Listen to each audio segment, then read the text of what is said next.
ಮೊದಲನೇದಾಗಿ ಶಿಕ್ಷಣ ಕ್ಷೇತ್ರವನ್ನು ನಾವು ನೋಡುವಂಥದ್ದಾದರೆ ವಿದ್ಯಾರ್ಥಿಗಳಿಗೆ ಮೊದಲೆರಡು ವಾರ ಅತ್ಯುತ್ತಮ ಶುಭ ಫಲಗಳನ್ನು ನೋಡ್ತೀರಾ ಅಂತಲೇ ಹೇಳ್ಬೋದು. ನಿರಂತರ ಏಕಾಗ್ರತೆಯಿಂದ ನಿಮ್ಮ ವಿದ್ಯಾಭ್ಯಾಸದಲ್ಲಿ ಏಳಿಗೆಯನ್ನು ನೀವು ನೋಡ್ತೀರಾ ಅಂತಲೇ ಹೇಳ್ಬೋದು. ಇನ್ನು ಹೊರ ಪ್ರದೇಶದಲ್ಲಿ ವಾಸಿಸ್ತಾ ಇರುವಂತಹ ವಿದ್ಯಾರ್ಥಿಗಳಿಗೆ ವಿಷಯಗಳು ಸ್ವಲ್ಪ ಕಠಿಣವಾಗಬಹುದು. ಸೊ ಆದ್ದರಿಂದ ನಿಮ್ಮ ಗುರುಗಳ ಸಲಹೆ ಮತ್ತು ಸಹಕಾರವನ್ನು ಪಡೆಯುವಂಥದ್ದು ನಿಮಗಿಲ್ಲಿ ಸಹಾಯಕವಾಗಿದೆ ಅಂತಲೇ ಹೇಳ್ಬೋದು. ಇನ್ನು ನೀವೇನಾದರೂ ಸ್ಪರ್ಧಾತ್ಮಕ ಪರೀಕ್ಷೆಗಳಲ್ಲೇನಾದರೂ ನೀವು ಭಾಗಿಯಾಗ್ತಾ ಇದ್ದೀರಾ ಅಂತ ಹೇಳಿದ್ರೆ ಇಲ್ಲಿ ನೀವು ನಿರೀಕ್ಷಿಸಿದಂತಹ ಫಲಗಳು ನಿಮಗೆ ಈ ತಿಂಗಳು ಸಿಗುವಂತಹ ಸಾಧ್ಯತೆಯೂ ಸಹಿತ ಹೆಚ್ಚಾಗಿದೆ ಅಂತಲೇ ಹೇಳ್ಬೋದು. ಇನ್ನು ಉನ್ನತ ಶಿಕ್ಷಣ, ತಾಂತ್ರಿಕ ವಿಭಾಗ, ವೈದ್ಯಕೀಯ ವಿಭಾಗ ಅಥವಾ ಕಾನೂನು ವಿಭಾಗಗಳಲ್ಲಿ ವ್ಯಾಸಂಗ ಮಾಡ್ತಾ ಇರುವಂತಹ ವಿದ್ಯಾರ್ಥಿಗಳಿಗೆ ಈ ತಿಂಗಳು ಮಿಶ್ರ ಫಲ ಅಂತಲೇ ಹೇಳ್ಬೋದು. ಸೊ ಟೋಟಲ್ ಆಗಿ ನೋಡುವಂಥದ್ದಾದರೆ ಈ ತಿಂಗಳು ವಿದ್ಯಾರ್ಥಿಗಳಿಗೆ ಮಿಶ್ರ ಫಲ ಅಂತಲೇ ಹೇಳ್ಬೋದು. ಇನ್ನು ಕುಟುಂಬ ವಿಚಾರಕ್ಕೆ ಬರುವಂಥದ್ದಾದರೆ ಕುಟುಂಬ ವಿಚಾರದಲ್ಲಿ ಈ ತಿಂಗಳು ನಿಮಗೆ ಉತ್ತಮವಾದಂತಹ ಫಲಗಳಿದೆ ಅಂತಲೇ ಹೇಳ್ಬೋದು. ಸೊ ಶಾಂತಿ ಸಂತೋಷಗಳು ನಿಮ್ಮ ಮನೆಯಲ್ಲಿ ಈ ತಿಂಗಳು ನೆಲೆಸಿರುತ್ತೆ ಅಂತಲೇ ಹೇಳ್ಬೋದು. ಸೊ ಇದರಿಂದಾಗಿ ಇಲ್ಲಿ ನಿಮ್ಮ ಕುಟುಂಬ ಸದಸ್ಯರ ಸಹಕಾರವೂ ಸಹಿತ ನಿಮಗಿಲ್ಲಿ ಹೆಚ್ಚಾಗಿ ಸಿಗುತ್ತೆ ಈ ತಿಂಗಳು ಅಂತ ಹೇಳ್ಬೋದು. ಸೊ ಇದರಿಂದಾಗಿ ನಿಮ್ಮ ನಡುವಿನ ಬಾಂಧವ್ಯವೂ ಸಹಿತ ಇಲ್ಲಿ ಹೆಚ್ಚಾಗುತ್ತೆ ಅಂತಲೇ ಹೇಳ್ಬೋದು. ಇಲ್ಲಿ ಕೆಲವೊಬ್ಬರಿಗೆ ಕೆಲಸದ ವಿಚಾರವಾಗಿ ಮನೆಯಿಂದ ದೂರ ಉಳಿಯಬೇಕಾದಂತಹ ಪರಿಸ್ಥಿತಿಗಳು ಸಹಿತ ಇಲ್ಲಿ ಬರಬಹುದು. ಆದರೆ ಇದಕ್ಕೆ ತಲೆ ಕೆಡಿಸ್ಕೊಳ್ಳುವಂತಹ ಅವಶ್ಯಕತೆ ಇಲ್ಲ. ಇಲ್ಲಿ ನಿಮಗೆ ಫ್ಯೂಚರ್ಗೆ ಇದು ಉತ್ತಮವಾಗಿರುತ್ತೆ ಅಂತಲೇ ಹೇಳ್ಬೋದು. ಇನ್ನು ಇದುವರೆಗೂ ಏನಾದರೂ ನಿಮ್ಮ ಕೌಟುಂಬಿಕ ವಿಚಾರದಲ್ಲಿ ವಾದ ವಿವಾದಗಳೇನಾದರೂ ಇದ್ದರೂ ಸಹಿತ ಇಲ್ಲಿ ನಿಮಗೆ ಹಂತವಾಗಿ ಈ ತಿಂಗಳು ಇದು ಬಗೆಹರಿಯುತ್ತೆ ಅಂತಲೇ ಹೇಳ್ಬೋದು. ಸೊ ಆದಷ್ಟು ಈ ತಿಂಗಳು ನಿಮ್ಮ ಹಿತಶತ್ರುಗಳಿಂದ ಆದಷ್ಟು ದೂರ ಇರುವಂಥದ್ದು ಉತ್ತಮವಾಗಿರುತ್ತೆ. ಇಲ್ಲ ಅಂತ ಹೇಳಿದ್ರೆ ನಿಮ್ಮ ಪ್ರೀತಿಯ ಸಂಬಂಧಕ್ಕೆ ಇಲ್ಲಿ ಏನಾದರೂ ತಪ್ಪು ತಿಳುವಳಿಕೆ ಆಗುವಂತಹ ಪ್ರಸಂಗಗಳನ್ನು ಇವರು ನಿರ್ಮಿಸ್ಬೋದು ಅಂತಲೇ ಹೇಳ್ಬೋದು. ಸೊ ಆದ್ದರಿಂದ ಎಚ್ಚರಿಕೆ ವಹಿಸುವಂಥದ್ದು ಉತ್ತಮವಾಗಿರುತ್ತೆ.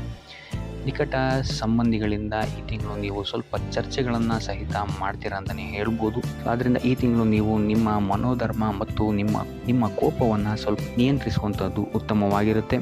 ಇದಲ್ಲದೆ ನಿಮ್ಮ ನೆರೆಹೊರೆಯವರ ಜೊತೆ ವಾದ ವಿವಾದಗಳಾಗುವಂತಹ ಸಾಧ್ಯತೆಯೂ ಸಹಿತ ಹೆಚ್ಚಾಗಿರೋದ್ರಿಂದಾಗಿ ಇಲ್ಲಿ ನೀವು ತಾಳ್ಮೆಯನ್ನು ಅನುಸರಿಸುವಂಥದ್ದು ಉತ್ತಮವಾಗಿರುತ್ತೆ ಅಂತಲೇ ಹೇಳ್ಬೋದು. ಇನ್ನು ಆರೋಗ್ಯ ವಿಚಾರಕ್ಕೆ ಬರುವಂಥದ್ದಾದರೆ ಆರೋಗ್ಯ ವಿಚಾರದಲ್ಲಿ ಈ ತಿಂಗಳು ನಿಮಗೆ ಸಾಮಾನ್ಯವಾಗಿದೆ ಅಂತಲೇ ಹೇಳ್ಬೋದು. ವಯೋವೃದ್ಧರಿಗೆ ಹಳೆಯ ನೋವುಗಳು ಇಲ್ಲಿ ಸ್ವಲ್ಪ ಕಾಡುತ್ತೆ ಅಂತಲೇ ಹೇಳ್ಬೋದು. ಕೀಲು ನೋವಾಗಿರ್ಬೋದು ಅಥವಾ ರಕ್ತದೊತ್ತಡದಂತಹ ಸಮಸ್ಯೆಗಳು ನಿಮಗಿಲ್ಲಿ ಸ್ವಲ್ಪ ಬಾಧಿಸ್ಬೋದು. ಆದರೆ 2ನೇ ವಾರದ ನಂತರ ನಿಮಗಿಲ್ಲಿ ನಿಮ್ಮ ಆರೋಗ್ಯದಲ್ಲಿ ಸ್ಥಿರತೆ ಕಾಣುತ್ತೆ ಅಂತಲೇ ಹೇಳ್ಬೋದು.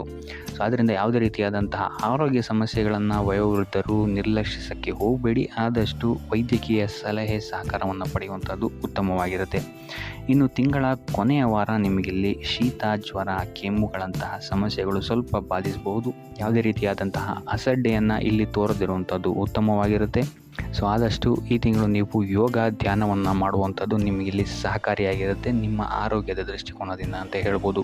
ಇನ್ನು ವೃತ್ತಿ ಜೀವನವನ್ನು ನಾವು ನೋಡುವಂಥದ್ದಾದರೆ ವೃತ್ತಿ ಜೀವನದಲ್ಲಿ ನೀವು ಇತರರ ಮಾತುಗಳನ್ನು ಕೇಳಿ ಇಲ್ಲಿ ನೀವು ಸ್ವಲ್ಪ ತೊಂದರೆಗಳಿಗೆ ಒಳಗಾಗ್ಬೋದು ಅಂತಲೇ ಹೇಳ್ಬೋದು. ಸೊ ಆದ್ದರಿಂದ ವೃತ್ತಿ ಜೀವನದಲ್ಲಿ ಯಾರ ಮಾತನ್ನು ಕೇಳದೆ ನಿಮ್ಮ ಮನಸ್ಥಿತಿಗೆ ಹೇಗೆ ಬರುತ್ತೆ ಹಾಗೆ ಹೋಗುವಂಥದ್ದು ಉತ್ತಮವಾಗಿರುತ್ತೆ. ಇದರಿಂದಾಗಿ ನಿಮಗಿಲ್ಲಿ ಯಶಸ್ಸು ಸಿಗುತ್ತೆ ಅಂತಲೇ ಹೇಳ್ಬೋದು. ಇನ್ನು 2ನೇ ವಾರದ ನಂತರ ನಿಮಗಿಲ್ಲಿ ನಿಮ್ಮ ಕಾರ್ಯಗಳು ಸುಗಮವಾಗಿ ನಡೆಯುತ್ತೆ ಅಂತಲೇ ಹೇಳ್ಬೋದು. ಸೊ ಇದರಿಂದಾಗಿ ಇಲ್ಲಿ ನಿಮಗೆ ಅಗತ್ಯವಿರುವಂತಹ ವ್ಯಕ್ತಿಗಳ ಸಲಹೆ ಮತ್ತು ಸಹಕಾರವೂ ಸಹಿತ ಇಲ್ಲಿ ನಿಮಗೆ ಸಿಗುತ್ತೆ ಅಂತಲೇ ಹೇಳ್ಬೋದು. ಇನ್ನು ನೀವು ನಿಮ್ಮ ಇಷ್ಟಪಟ್ಟವರಿಗೆ ಸಹಾಯ ಮಾಡಲು ಹೋಗಿ ಇಲ್ಲಿ ನಿಮ್ಮ ಸಮಯ ಮತ್ತು ಹಣವನ್ನು ಸಹಿತ ಖರ್ಚು ಮಾಡ್ಕೊಳ್ತೀರಾ ಅಂತಲೇ ಹೇಳ್ಬೋದು. ಸೊ ಇದೊಂದು ವಿಚಾರದಲ್ಲಿ ಸ್ವಲ್ಪ ಎಚ್ಚರಿಕೆ ವಹಿಸುವಂಥದ್ದು ಉತ್ತಮವಾಗಿರುತ್ತೆ. ಇನ್ನು ನೀವೇನಾದ್ರು ಉದ್ಯೋಗ ಹುಡುಕ್ತಾ ಇದ್ದೀರಾ ಅಂತ ಹೇಳಿದ್ರೆ ಈ ತಿಂಗಳು ನಿಮಗೆ ಮಿಶ್ರ ಫಲ ಅಂತಲೇ ಹೇಳ್ಬೋದು. ಸೊ ಆದ್ದರಿಂದ ನಿಮ್ಮ ಪ್ರಯತ್ನವನ್ನು ನೀವಿಲ್ಲಿ ಸತತವಾಗಿ ಬಿಡದೆ ಮಾಡುವಂಥದ್ದು ಉತ್ತಮವಾಗಿರುತ್ತೆ. ಇನ್ನು ಪ್ರಸ್ತುತ ಉದ್ಯೋಗದಲ್ಲಿರುವಂಥವರು ಉದ್ಯೋಗ ಬದಲಾವಣೆಗಳಿಗೆ ಏನಾದರೂ ನೋಡ್ತಾ ಇದ್ದೀರಾ ಅಂತ ಹೇಳಿದ್ರೆ ಈ ತಿಂಗಳು ಸ್ವಲ್ಪ ಮುಂದುವರಿಸುವಂಥದ್ದು ಉತ್ತಮವಾಗಿರುತ್ತೆ. ಇಲ್ಲ ಅಂತ ಹೇಳಿದ್ರೆ ಆತುರದ ನಿರ್ಧಾರಗಳಿಂದ ಇಲ್ಲಿ ಸ್ವಲ್ಪ ಕೈ ಸುಟ್ಕೊಳ್ಳುವಂತಹ ಸಾಧ್ಯತೆಗಳಿದೆ ಅಂತಲೇ ಹೇಳ್ಬೋದು. ಇನ್ನು ನಿಮ್ಮ ಮಾತಿನ ಮೇಲೆ ಸ್ವಲ್ಪ ಗಮನ ಇಡುವಂಥದ್ದು ಉತ್ತಮವಾಗಿರುತ್ತೆ ನಿಮ್ಮ ವೃತ್ತಿ ಕ್ಷೇತ್ರದಲ್ಲಿ. ಇಲ್ಲ ಅಂತ ಹೇಳಿದ್ರೆ ಇಲ್ಲಿ ಇದು ನಿಮಗೆ ನಿಮ್ಮ ಗೌರವವನ್ನು ಕಳೆದುಕೊಳ್ಳುವಂತಹ ಸಾಧ್ಯತೆಯನ್ನು ಸಹಿತ ಇದು ನಿಮಗೆ ತಂದೊಡ್ಡಬಹುದು. ಸೊ ಆದ್ದರಿಂದ ನಿಮ್ಮ ಮಾತಿನ ಮೇಲೆ ಎಚ್ಚರಿಕೆ ಇರಲಿ. ಇಲ್ಲ ಅಂತ ಹೇಳಿದ್ರೆ ಇಲ್ಲಿ ನಿಮಗೆ ಸುಮ್ಮನೆ ಆರೋಪಗಳು ಬರಬಹುದಾದಂತಹ ಸಾಧ್ಯತೆ ಇದೆ ಅಂತಲೇ ಹೇಳ್ಬೋದು. ಇನ್ನು ವೃತ್ತಿ ಕ್ಷೇತ್ರದಲ್ಲಿ ಕೊನೆಯ ವಾರ ನಿಮಗಿಲ್ಲಿ ಒತ್ತಡಗಳು ಹೆಚ್ಚಾಗುತ್ತೆ ಅಂತಲೇ ಹೇಳ್ಬೋದು. ಸೊ ಅದರಿಂದಾಗಿ ಯಾವುದೇ ರೀತಿಯಾದಂತಹ ಬದಲಾವಣೆಗಳಾಗಿರ್ಬೋದು ಅಥವಾ ಕಾರ್ಯದ ಒತ್ತಡಗಳಾಗಿರ್ಬೋದು ನಿಮ್ಮ ಮೇಲೆ ಹಾವಿಯಾಗಕ್ಕೆ ಬಿಡಬೇಡಿ. ಆದಷ್ಟು ತಾಳ್ಮೆಯಿಂದ ಇರುವಂಥದ್ದು ಉತ್ತಮವಾಗಿರುತ್ತೆ ನಿಮ್ಮ ವೃತ್ತಿ ಕ್ಷೇತ್ರದಲ್ಲಿ. ಇನ್ನು ಹಣದ ವಿಚಾರಕ್ಕೆ ಬರುವಂಥದ್ದಾದರೆ, ಹಣದ ವಿಚಾರದಲ್ಲಿ ಈ ತಿಂಗಳು ನಿಮಗೆ ಸಾಮಾನ್ಯ ಫಲ ಅಂತಲೇ ಹೇಳ್ಬೋದು. ಇಲ್ಲಿ ನಿಮಗೆ ಸಾಲ ಬಾಧೆ ಏನಾದರೂ ಇದ್ದರೆ ಇಲ್ಲಿ ಸ್ವಲ್ಪ ನಿಮಗೆ ಈ ತಿಂಗಳು ಉಪಶಮನ ಸಿಗುತ್ತೆ ಅಂತಲೇ ಹೇಳ್ಬೋದು. ಖರ್ಚಿನ ಬಗ್ಗೆ ಈ ತಿಂಗಳು ನೀವು ಸ್ವಲ್ಪ ಎಚ್ಚರಿಕೆ ವಹಿಸುವಂಥದ್ದು ಉತ್ತಮವಾಗಿರುತ್ತೆ. ಇಲ್ಲಿ ನಿಮಗೆ ಪ್ರಯಾಣದಿಂದ ಸ್ವಲ್ಪ ಖರ್ಚಾಗುವಂತಹ ಸಾಧ್ಯತೆಯು ಹೆಚ್ಚಾಗಿದೆ ಅಂತಲೇ ಹೇಳ್ಬೋದು. ಸೊ ಈ ತಿಂಗಳು ನೀವೇನಾದರೂ ಹೂಡಿಕೆ ಮಾಡಿದರೆ ಇಲ್ಲಿ ನಿಮಗೆ ತಕ್ಕ ಮಟ್ಟಿನ ಲಾಭವಿದೆ ಅಂತಲೇ ಹೇಳ್ಬೋದು. ಇನ್ನು ನೀವೇನಾದರೂ ರಿಯಲ್ ಎಸ್ಟೇಟ್ ಅಥವಾ ಶೇರ್ ಮಾರ್ಕೆಟಲ್ಲಿ ಏನಾದರೂ ಹಣವನ್ನು ಹೂಡಿಕೆ ಮಾಡ್ತಾ ಇದ್ದೀರಾ ಅಂತ ಹೇಳಿದ್ರೆ ತಜ್ಞರ ಸಲಹೆ ಸಹಕಾರ ಪಡೆಯುವಂಥದ್ದು ನಿಮಗಿಲ್ಲಿ ಉತ್ತಮವಾಗಿರುತ್ತೆ ಅಂತಲೇ ಹೇಳ್ಬೋದು. ಇನ್ನು ಇದಲ್ಲದೆ ಮಕ್ಕಳ ವಿದ್ಯಾಭ್ಯಾಸದ ಮೇಲೆ ನೀವು ಈ ತಿಂಗಳು ಹೆಚ್ಚು ಖರ್ಚು ಮಾಡಬೇಕಾದಂತಹ ಸಾಧ್ಯತೆಗಳಿದೆ ಅಂತಲೇ ಹೇಳ್ಬೋದು. ಇನ್ನು ತಿಂಗಳ ಕೊನೆಯ ವಾರದಲ್ಲಿ ನಿಮ್ಮ ಎಲ್ಲ ಪ್ರಯತ್ನಗಳಿಗೂ ಯಶಸ್ಸು ಸಿಗುತ್ತೆ ಅಂತಲೇ ಹೇಳ್ಬೋದು. ಇನ್ನು ಐಷಾರಾಮಿ ಖರ್ಚುಗಳ ಬಗ್ಗೆಯೂ ನೀವಿಲ್ಲಿ ಸ್ವಲ್ಪ ಗಮನವನ್ನು ವಹಿಸುವಂಥದ್ದು ಉತ್ತಮವಾಗಿರುತ್ತೆ ಅಂತಲೇ ಹೇಳ್ಬೋದು.